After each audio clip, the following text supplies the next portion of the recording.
Hey kids, I got your favorite takeout. Burgers? What do you mean burgers? It's your favorite. Why are you doing this? I didn't want that. Well, that escalated fast. There's obviously much more here going on than just the burger.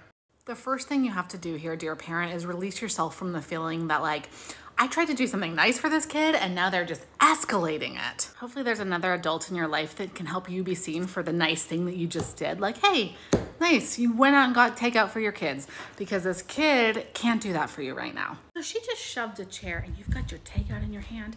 I want you to come over, sit down. No words. Move slowly, start taking stuff out of the bag, putting it on the table. Use melodic intonation. This is gonna help you stay calm. So here is yours, here is mine, here's the ketchup.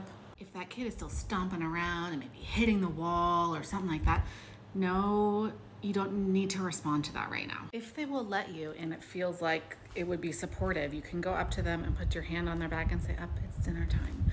Guide them to the table. Probably what's gonna happen is they're gonna say something, I don't want that. And you need to have in your brain what the other options are.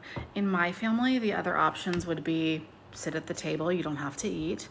You can make yourself a PB&J. If your kid starts demanding, no, make me eggs and toast, I'm going for PB&J or just sit with us. Now this is really hot and maintaining your cool here is gonna be really, really key to the success. And so if there's another parent that can switch out with you, by all means, switch out. And the word that I would use to cue my partner is tag. That's a neutral word. It's not like, oh my freaking God, I can't handle this anymore. Get me out of here, you take over. It's just tag. Make sure that your interventions through this are fairly wordless. Adding more language is gonna escalate this kid. If they are like hurting somebody or like throwing stuff and hurting the house or something like that, then whichever parent is most regulated can use their body to go up to them and get them into a safer space. I'm not talking about restraining, okay? Can you imagine what it would feel like if you felt this way and then somebody came up and restrained you? That is not a good thing. I'm talking about using your body to guide this child into a space. Now let's say in the course of all this, your child comes over here and they throw a bunch of books on the floor.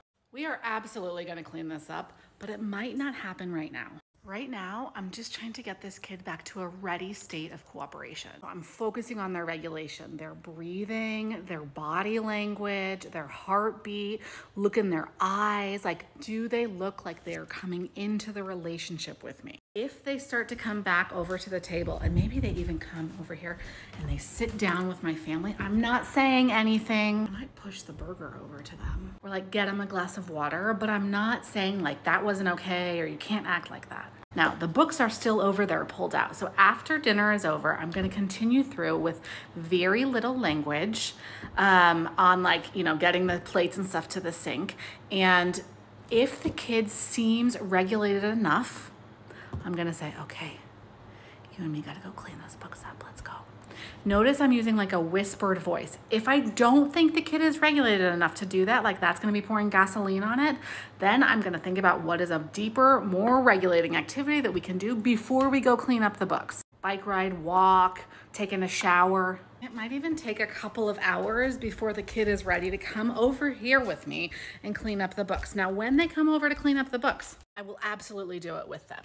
So if they take one and put it away, I will absolutely help. Now, depending on the age and profile of this child, I may praise them. Wow, you're doing it.